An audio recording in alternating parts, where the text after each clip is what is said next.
이 둘째 아들은 지난주에도 좀 말씀드렸지만 흉년이라고 하는 어려움, 그 어려움은 이미 자기 자신에게 다가와 있는데 자신이 그래도 무엇인가를 의지할 수 있는 것이 있어요. 물질이라고 하는 것. 둘째 아들에게 있어서는 물질이었던 거예요. 오늘날에는 뭐 물질을 의지하는 분들도 있을 수 있고, 나는 다른 건 몰라도 나는 건강 하나만큼은 나는 뭐 남들에게 안 뒤져 하는 분들이 있을 수 있고, 그러면은 환란의 때가 다가온다 할지라도 그래도 나는 건강하니까 무슨 일이라도 할 수 있어 라고 하는 것을 의지를 할 수가 있게 됩니다. 그러니까는 이 둘째 아들은 그 흉년이 다가오면서 물질을 의지했던 거예요. 그 물질을 다 한 이후에 15장 14절 말씀 읽어보실까요? 시작. 다 없이 한 후 그 나라에 크게 흉년이 들어 저가 비로소 궁핍한지라. 아멘. 자, 다 없어졌어요. 물질이 다 사라졌습니다. 그때 비로소 궁핍해요. 뭐가 왔기 때문에? 흉년이 왔기 때문에. 돈이 떨어졌을 때 흉년이 기다리고 있다가 지금이 기회다라고 온 것이 아니라 이미 흉년이 다가와 있는 거예요. 그런데 물질이라는 것이 있기 때문에 흉년을 나는 느끼지를 못하는 겁니다. 겪지를 않는 거죠. 이게 다 떨어지니까 비로소 궁핍함을 느끼게 됩니다. 그런데 이것이 내가 의지했던 것이 사라지고 그때야 비로소 궁핍함, 내게 부족한 것이 무엇인지를 깨닫는 것도 복인 줄 믿습니다. 그것이 하나님께서 고난이라고 하는 것을 통해서 인생을 다루시는 이유인 것이죠. 이 아들은 이 일로 말미암아 자기가 의지한 것이 사라지고 흉년이 들어서 궁핍함을 비로소 느꼈을 때에 아버지께로 돌아갈 마음이 생겼어요. 그래서 그것이 그 둘째 아들에게는 참 복이 되어지는 것이죠. 그러므로 우리는 늘 언제나 우리에게 닥쳐올지 모르는 이 흉년의 때를 대비하는 가운데 삶을 살아야 할 줄 믿습니다. 언제든지 돌아갈 수 있는 길을 하나님께서 열어놓으셨기 때문에 그 길을 가야 되는 것이죠. 그래서 전도서 12장 1절에 아까도 말씀드렸던 것처럼 청년의 때 곤고한 날이 이르기 전 아무 낙이 없다고 할 해가 가깝기 전에 너의 창조자를 기억하라. 그러니까 어느 순간에 이것이 우리에게 닥쳐올지를 알지를 못한다는 겁니다. 마가복음 5장에 보면은 12년 동안 혈루증을 앓던 여인이 있습니다. 근데 이 여인이 재산이 얼마였는지는 모르겠지만 가지고 있던 게 좀 있었던 것 같아요. 마가복음 5장 25절 이후에 12해를 혈루증으로 앓는 한 여자가 있어 많은 의원에게 많은 괴로움을 받았고 있던 것도 다 허비하였으되 아무 효험이 없고 도리어 더 중하여졌던 차에라고 말합니다. 자, 이 여인도 자기가 지금 고통당하고 아픈 것을 무엇에 의지했습니까? 물질에 의지했어요. 그래서 그 물질이 있는 동안에는 여러 의원들을 찾아가면서 그 병을 낫고자 구했는데 그 물질을 다 허비했습니다. 그런데 아무 효험도 없어요. 아무 효과도 보지 못했어요. 도리어 더 점점 더 안 좋아지는 거예요. 그때 무엇을 듣게 되느냐? 예수의 소문을 듣고 무리 가운데 섞여 뒤로 와서 그의 옷에 손을 대니 이는 내가 그의 옷에만 손을 대어도 구원을 얻으리라 하밀러라. 그게 이 여인의 복이에요. 만약에 이 여인이 예수님이 그 마을에 오셨는데도 여전히 물질이 있어요. 그러면 예수님의 옷자락에 손 안 댔을 수도 있는 거예요. 그 여인이 다 허비하였으되 아무 효험도 없고 더 중하여졌던 차에 이게 그 여인의 복의 시작인 겁니다. 그리고 때마침 예수님에 대한 소문을 들었어요. 아, 저분의 옷자락에 손만 대면 내가 낫겠다 라고 하는 말이 그제서야 생기는 거예요. 왜? 이젠 더 이상 도움을 받을 수가 없잖아요. 좋은 의원이 어디 있다라는 얘기를 들어도 갈 수가 없잖아. 왜? 이제 돈이 없으니까. 돈이나 있어야지 가서 치료를 한번 받아보죠. 더 이상 의지할 것이 없는 겁니다. 그러므로 풍성한 것만이 복이 아니라 때로는 없어지는 것, 즉 고난이 복이 되는 줄 믿습니다. 오히려 12년 동안 혈루증을 앓던 여인처럼 그 고난 속에서 더욱 참된 것을 발견하고 그 가치를 깨닫게 될 때가 많기 때문이죠. 그러나 고난의 두려움에 맞설 용기가 없어 대부분은 그 고난을 회피하려고 하는 경향들이 많이 있습니다. 많이 있어요. 이것은 이제 묵상을 하다가 떠올랐던 분이 주기철 목사님이십니다. 이 주기철 목사님께서 5종목의 나의 기원, 즉 5가지의 나의 기원이라고 하는 설교를 하셨는데요. 그 두 번째 제목이 장기간의 고난을 이기게 하옵소서라고 하는 겁니다. 그 내용은 이렇습니다. 칼로 베이고 불로 지지는 형벌도 한두 번이라면 참을 수 있겠으나 한 달, 두 달, 1년, 10년 계속되는 고난이라면 견디기 어렵습니다. 그것도 절대 면할 수 없는 형벌이라면야 어쩔 수 없이 당하겠지만 말 한마디만 타협하거나 내 고개 한번 까딱하면 이 무서운 고통을 면할 수 있다고 생각할 때 그 어느 누구도 넘어지지 않겠습니까? 그러나 이제 받는 고난은 오래가야 70생에요. 장차 받을 영광은 부활하신 주님과 더불어 영생 불사의 몸이 될 것이라.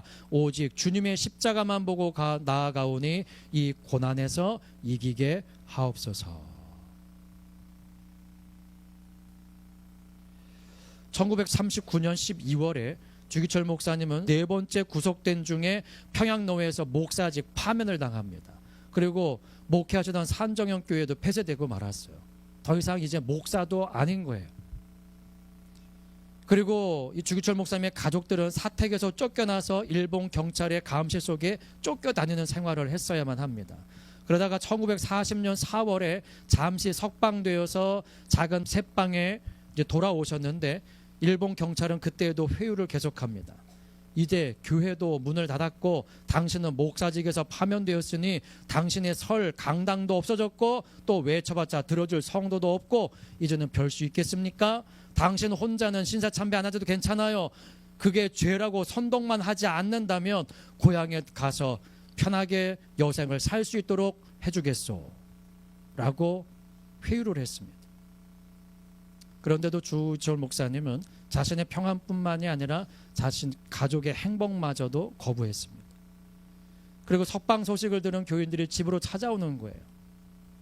매일매일 시도 때도 없이 찾아오니까 어쩔 수 없이 이제 그 단칸방에서 예배를 드리기를 시작을 했습니다.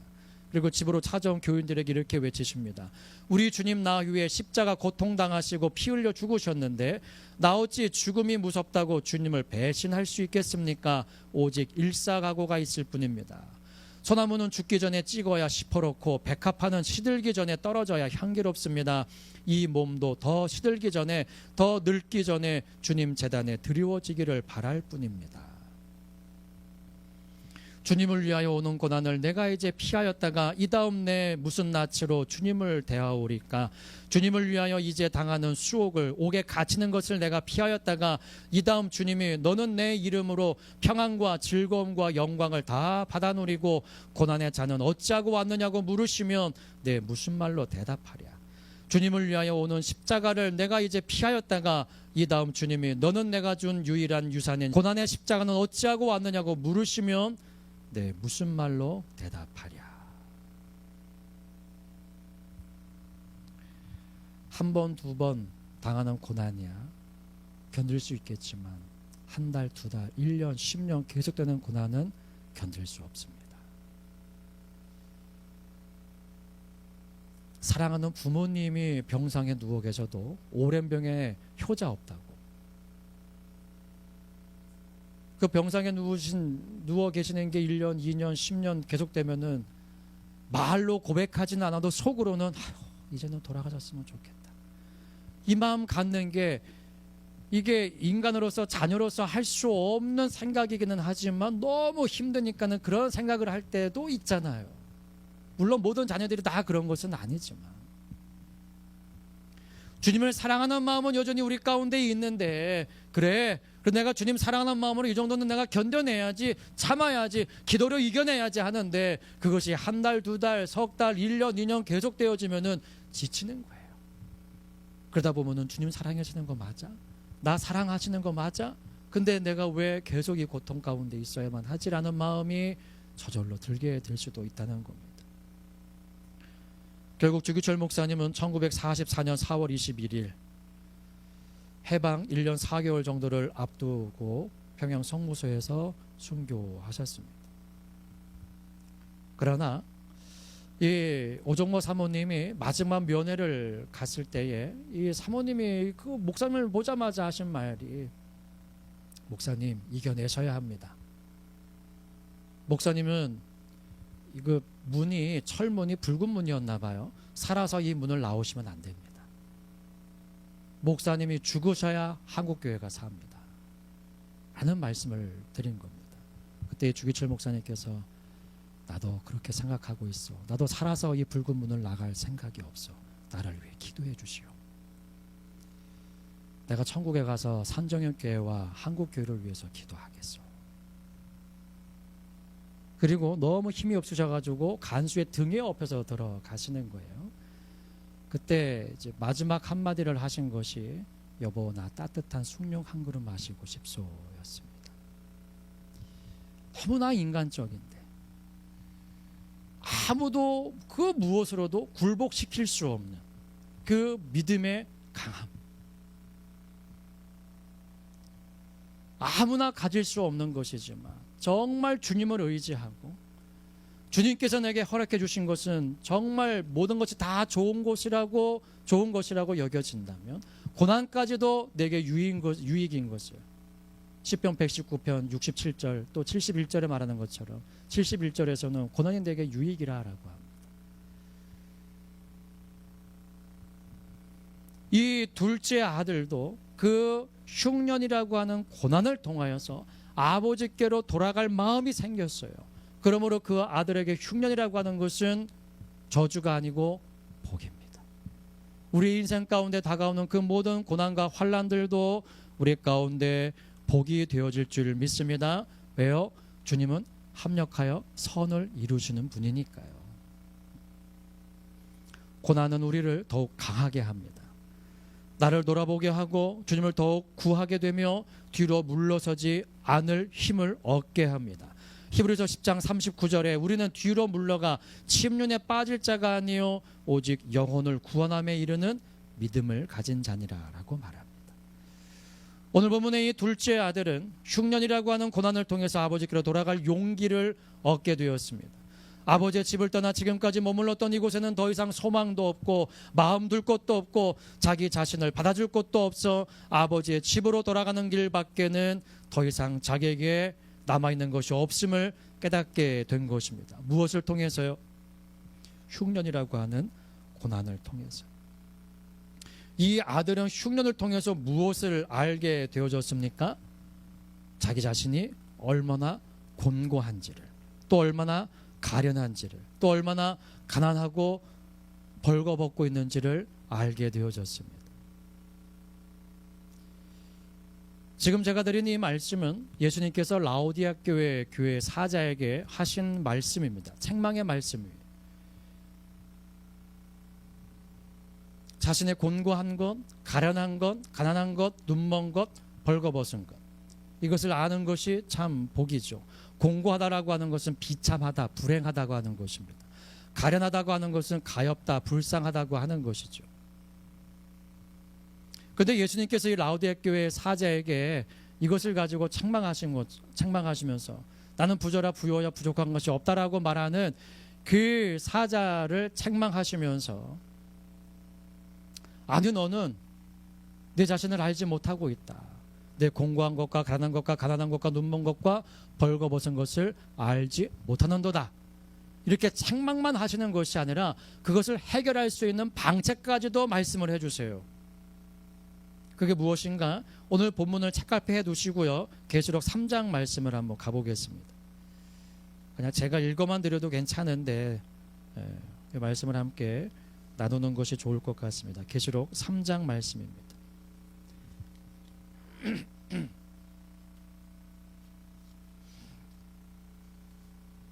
계시록 3장 18절 말씀, 19절 말씀을 합독해 보십니다.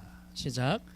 내가 너를 권하노니 내게서 불로 연단한 금을 사서 부요하게 하고 흰옷을 사서 입어 벌거벗은 수치를 보이지 않게 하고 안약을 사서 눈에 발라 보게 하라. 무릇 내가 사랑하는 자를 책망하여 징계하노니 그러므로 내가 열심을 내라 회개하라. 아멘. 자, 19절에 뭐라고 말씀하십니까? 무릇 내가 사랑하는 자를 뭐하고? 책망하여 뭐하노니? 징계하노니. 다시 말하면 지금 이 라오디게아 교회 사자가 나는 부자라 부여하여 부족한 것이 없다라고 이야기하고 있는 이것이 어느 순간에 없어질지도 모르는 거예요. 왜? 하나님이 징계하시며 눈으로 보여주고 손으로 쥐고 있는 것은 언제든지 사라질 수 있는 겁니다. 아무로 쥐고 있으려고 하면 뭐예요? 내 생명에 다하면은 힘이 저절로 빠지는데. 그런데 정말 주님께서 원하시는 것은 무엇이냐면 19절 마지막에 보니까 그러므로 뭐를 하라고 하십니까? 내가 열심을 내라 회개라고 하세요. 다시 말하면 회개하기에 열심을 내라는 거예요. 이것이 불로 연단한 금을 사서 부유하게 하고 흰옷을 사서 입어 벌거벗은 수치를 보이지 않게 하고 안약을 사서 눈에 발라 보게 하는 방법이라는 겁니다. 이것 외에는 방법이 없다는 거예요. 이 말씀을 통해서 이 라오디게아 교회 사자에게 촉구하시는 것은 자신의 참모습을 발견하고 아버지께 돌아와 온전함을 회복할 수 있는 길을 알려주시는 거예요. 그것이 바로 회개의 열심을 내는 것입니다. 그리고 다음 절에 보니까 그렇게 하는 것이 무엇과 같은 것이라고 말씀을 해주시냐 하면 20절 말씀 합독하십니다. 시작. 볼지어다 내가 문 밖에 서서 두드리노니 누구든지 내 음성을 듣고 문을 열면 내가 그에게로 들어가 그로 더불어 먹고 그는 나로 더불어 먹으리라. 아멘. 자, 이렇게 회개의 열심을 내는 것이 곧 문을 여는 거라는 거예요. 누구를 향해서? 예수님을 향해서 문을 연다는 겁니다. 그러면 그 문을 열게 되면 누가 들어오신대요? 예수님이 들어오신대요. 그래서 뭐라고 그럽니까? 그에게로 들어가 그로 더불어 먹고 그는 나로 더불어 먹으리라 라고 말씀을 하십니다. 이제 오늘 본문에 이 아들과 아버지의 모습을 한번 생각을 해보세요. 예수님께서 내가 문 밖에 서서 두드리노리라고 하시는 것처럼 이 아버지는 문 밖에 서서 사랑으로 그 아들의 마음의 문을 계속 두드리고 있는 거죠. 그런데 그 아들에게 물질이라는 것이 있었을 때에는 그 소리가 들리지를 않습니다. 흉년이 다가오고 있는데도 그 아버지의 마음에 녹하는 소리가 들리지를 않습니다. 그런데 언제 그 소리가 들렸어요? 물질이 다 한 이후에 비로소 아버지의 노크 소리가 들리는 겁니다. 그리고 내 음성을 듣고 문을 열면 내가 그에게로 들어가라고 하시는 것처럼 이 아들은 흉년을 통해 아버지의 문 두드리는 소리를 듣게 되고 자신을 돌이켜 아버지를 향해 문을 열었습니다. 그리고 돌아가요. 그러자 그를 보는 아버지는 그를 치근히 여겨 그를 향해 달려와 목을 안고 입을 맞춥니다. 바로 아버지가 예수님이 그 문으로 들어가시는 것처럼 아버지가 그 아들에게로 다가갑니다. 그리고 다음은 어떻게 됩니까? 그로 더불어 먹고 그는 나로 더불어 먹으리라 라고 말씀을 하시죠. 내가 그에게로 들어가면. 근데 오늘 본문 23절에 보니까 이렇게 말씀을 하세요. 같이 읽을까요? 책갈피 해놓으셨으니까 금방 돌리실 수 있죠. 누가복음 15장 23절 말씀 합독하십니다. 시작. 그리고 살진 송아지를 끌어다가 잡으라 우리가 먹고 즐기자. 아멘. 예수님께서 내가 문 밖에 서서 두드리노니 누구든지 내 음성을 듣고 그 문을 열면 내가 그에게로 들어가 그와 더불어 먹고 그는 나와 더불어 먹으리라. 이것이 나는 모든 것을 가지고 있음으로 말미암아 나는 궁핍하지 않아, 나는 괜찮아, 나는 건강해, 여전히 그렇게 생각하고 있는 그를 향하여 아니 너는 굶주리고 있어, 너는 헐벗고 있어, 너는 가난해, 너는 아무것도 가지고 있지 못해, 너는 눈도 멀었어. 그것을 깨닫지를 못하고 있는 거예요. 그런데 이 둘째 아들의 흉년이라고 하는 것을 통해서 그것을 깨닫게 되어졌습니다. 그리고 그제서야 아버지의 사랑이 느껴졌어요. 그리고 아버지를 향해서 문을 엽니다. 그게 아버지를 향하여 가는 거예요. 그런데 이렇게 하는 것을 무엇이라고 칭하시냐 하면 계시록 3장 21절입니다. 이제 마지막 절이에요. 합독해 보겠습니다. 시작. 이기는 그에게는 내가 내 보좌에 함께 앉게 하여 주기를 내가 이기고 아버지 보좌에 함께 앉은 것과 같이 하리라. 아멘. 자, 지금 분명히 라오디게아 교회 사자는요, 육신적인 것을 통해서 영적으로 나는 복을 받고 있는 사람이라고 생각을 하고 있어요. 그리고 주님께서는 그를 향하여서 회개 열심을 내라고 책망하시고 촉구하십니다. 그런데 그를 향하여 뭐라고 말씀을 하시면은 이기는 그에게는 이라고 말씀을 하세요. 사라지고 없어질 것에 현혹이 되어서 아버지가 주신 것마저도 모든 것을 다 잃어버리고 뒤늦게 자신의 잘못을 깨닫고 뉘우쳐 폐장병처럼 돌아오고 있는데, 나는 여전히 육신의 것을 쥐고 있으면서 나는 부자라고 생각하고 있는데 회개에 열심을 내어 돌이키기만 하면 그는 어떤 자가 된다는 겁니까? 이기는 자가 된다는 거예요. 이기는 자. 이 아들은 폐잔병으로 돌아오는 거예요. 아버지가 주신 것을 다 잃어버렸어요. 아무것도 자기 자신에게 남은 것이 없어요. 그냥 터덜 하면서 집으로 돌아오고 있는데 그 자체가 어떠한 자라는 거예요? 이기는 자라는 거예요. 이긴 자. 우리는 이긴다라고 하면은요, 세상에서 무엇인가를 성공하고 큰 성과를 거두어야만 성공했다고, 이겼다라고 생각되는데 하나님 안에서 이기는 방법은 그것이 아니라는 겁니다.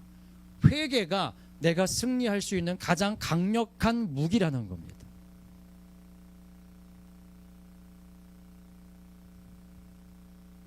로마서 4장 5절 이후에 보면 이를 아니할지라도 경건치 아니한 자를 의롭다 하시는 이를 믿는 자에게는 그의 믿음을 의로 여기시니라고 하십니다. 뭘 믿습니까? 경건치 아니한 자, 부정한 자를 의롭다 하시는 이를 믿는 자, 그 믿음을 의로 여겨주시는데요.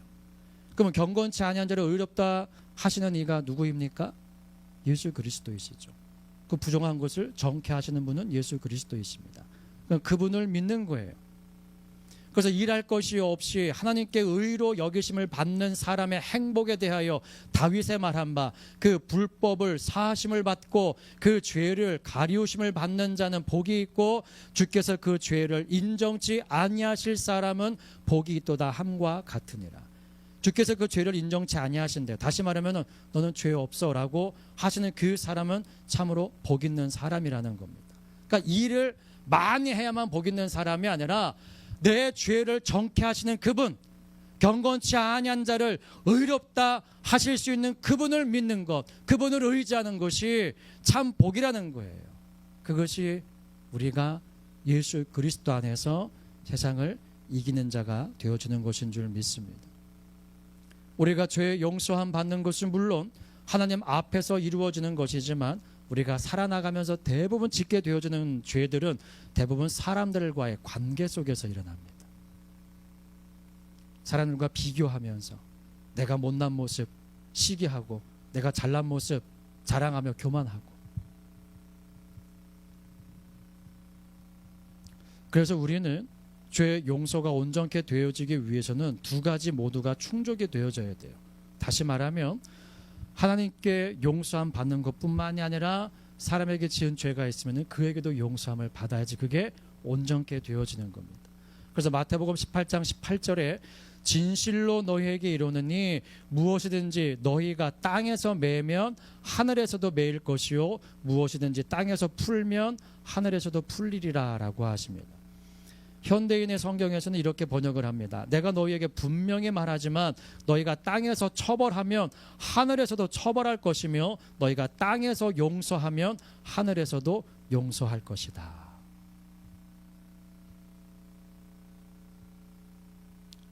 무엇이 먼저입니까? 하늘에서 매이면 땅에서도 매이는 겁니까? 아니면 땅에서 매이면 하늘에서도 매인다는 겁니까? 땅에서 매면 하늘에서도 매인다는 거예요. 또 땅에서 풀면 하늘에서도 풀린다는 겁니다. 그러니까 어디가 먼저 해결이 되어져야 되는 거예요? 여기서 해결이 되어져야 되는 겁니다. 그래서 우리가 주기도문 고백할 때도 그러잖아요. 우리가 우리에게 죄 지은 자를 사하여 준 것 같이 우리 죄를 사하여 주옵시고 라고 말을 합니다. 이거를 말을 바꾸면은요, 주님 제가 다른 사람의 죄를 용서해 주지 않으면은요 저 절대 용서해 주지 마세요, 이거예요.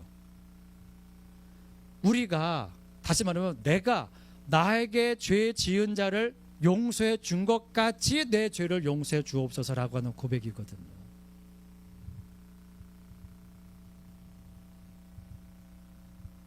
용서함이 온전하게 이루어지기 위해서는 이것이 충족이 되어져야만 됩니다. 그래서 마태복음 5장에서도 5장 21절 이후에 옛사람에게 말한 바 살인치 말라, 누구든지 살인하면 심판을 받게 되리라 하였다는 것을 너희가 들었으나 나는 너희에게 이르노니 형제에게 노하는 자마다, 화를 내는 자마다 심판을 받게 되고, 형제를 대하여 라가라 하는 자, 바보라고 하는 자, 멍청이라고 하는 자는 공회에 잡히게 되고, 미련한 놈이라 하는 자는 지옥불에 들어가게 되리라.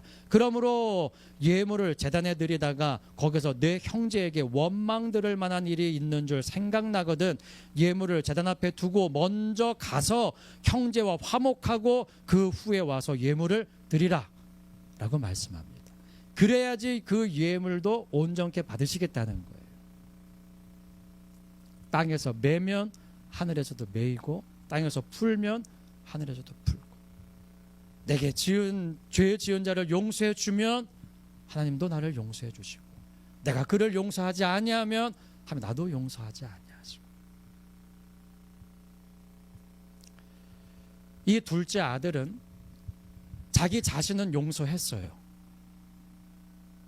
내 문제가 무엇인지를 깨닫고 그 다음에 아버지께로 돌아가서 뭐라고 이야기를 합니까?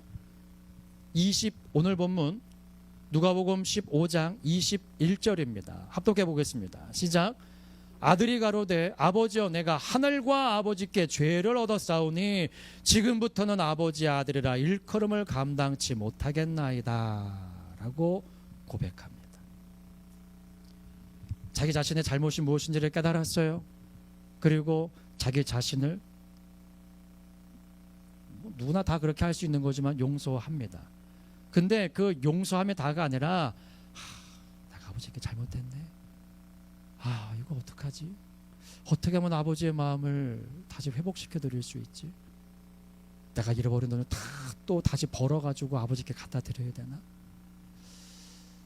아니, 그래도 지금은 내 꼴이 거짓 꼴이니 그래도 좀 말짱하게 옷이라도 입을 수 있을 정도가 돼야지 아버지께 조금 떳떳하게 갈 수 있지 않을까? 그래서 아버지께서 기뻐하실까? 아니면 지금 돌아가는 것을 아버지께서 기뻐하실까? 여러 가지 고민이 있지 않았겠어요? 그 아들이라고 해가지고 거짓골로 해서 아버지께로 돌아가고픈 마음이 있었을까요? 그 아버지의 노크 소리가 계속 그에게 들려지니까는 가지 않을 수 없는 겁니다. 그래서 집으로 돌아가기는 하는데 그의 마음이 있는 것이 뭐예요? 내가 하늘과 아버지께 죄를 얻었습니다.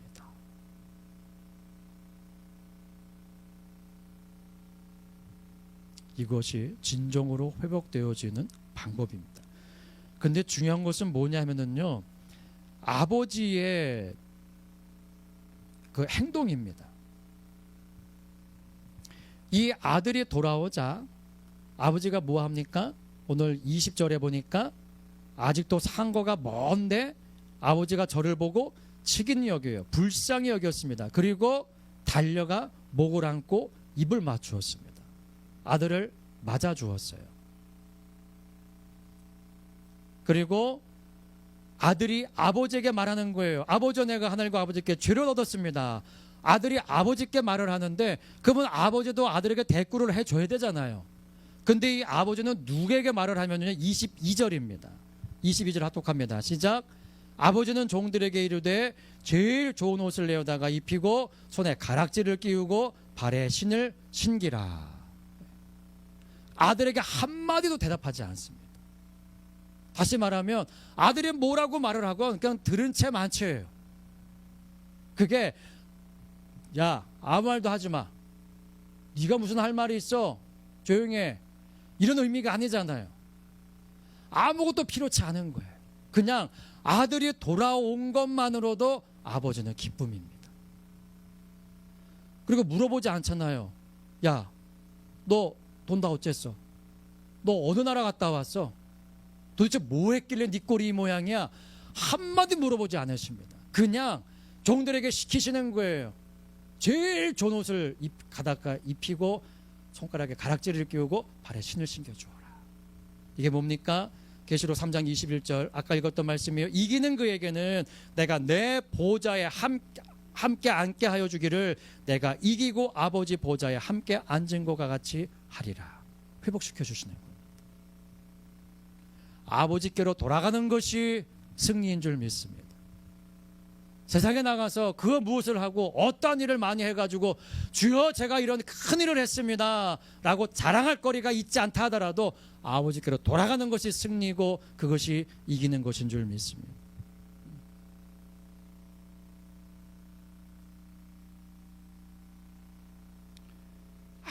아무것도 따지지도 않고 묻지도 않습니다. 그냥 돌아온 것이 아버지의 기쁨이에요.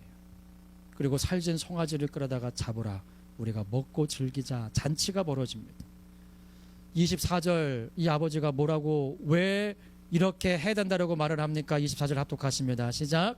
이 내 아들은 죽었다가 다시 살아났으며 내가 잃었다가 다시 얻었노라 하니 저희가 즐거워하더라. 아멘. 아버지에게는 아들이 떠난 순간 죽은 것과 마찬가지고 잃어버린 것과 마찬가지로 여겨진 거예요. 지난주에도 잠깐 말씀을 드렸지만 이 아들은 분명히 아버지에게 잘못했습니다. 할 수 없는 일이에요. 그래도 예수님께서 이 비유의 말씀을 하신 이유는 지금 유대인들이 이러한 마음을 가지고 있는 겁니다. 다른 비유로 말씀을 드리면 기독도가 장망성을 빠져나와서 효시의 집에 들어갔을 때 그곳에서 여러 가지 것들을 보면서 교훈을 얻게 되어지는데 그곳에서 두 아이가 의자에 앉아 있는 것 뭐죠? 조급과 인내 그럴 거예요. 예. 조급은 막 뭔가 보채고 있어요. 아버지한테. 이게 뭐냐면은 빨리 주세요. 빨리 주세요. 지금 주세요. 지금 당장 그러고 있는 거고 인내라고 하는 아이는 그냥 평안 표정으로 가만히 있는 겁니다. 이게 무슨 뜻입니까? 라고 이 효시한테 이 기독도가 물어보니까 아버지가 내년에 이 아들들에게 좋은 것을 주신다라고 약속하셨어요. 근데 조급이라고 하는 아이는 지금 달라고 보채고 있는 거고 인내라고 하는 아이는 지금 계속 기다리고 있는 겁니다. 근데 조금 있다 보니까 어떤 남자가 와가지고 이 조급이라고 하는 아이 앞에 자루를 놓더래요. 그걸 열어보니까는 갖가지 금은보화가 다 들어있는 겁니다. 다시 말하면 내년에야 준다고 했던 그것을 지금 가지고 있는 거예요. 받은 겁니다. 그것을 가지고 옆에 있는 그 동생인가 봐요. 걔를 보면서 막 조롱을 하는 거예요. 근데 조금 있다 보니까 다 사라져 버렸습니다. 그리고 거짓골이 되어 있더라는 거예요. 그리고 시간이 지났을 때에 이 인내라고 하는 아이가 아버지께로부터 받아가지고 더 큰 복을 누리더라는 겁니다. 그것처럼 이 둘째 아들은 때를 기다리지 못하고 억지로 달라고 한 거예요. 나중에 주실 거 복 그때 주시나 지금 주시나 매한 가지니까 지금 주세요. 지금.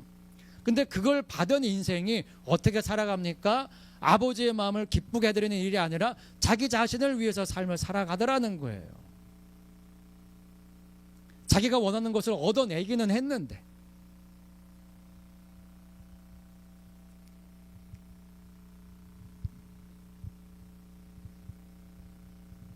그러니 그것 때문에 그 물질에 사로잡히면은 그냥 죽는 거잖아요. 잃어버리는 거잖아요. 돌아오지 못하면.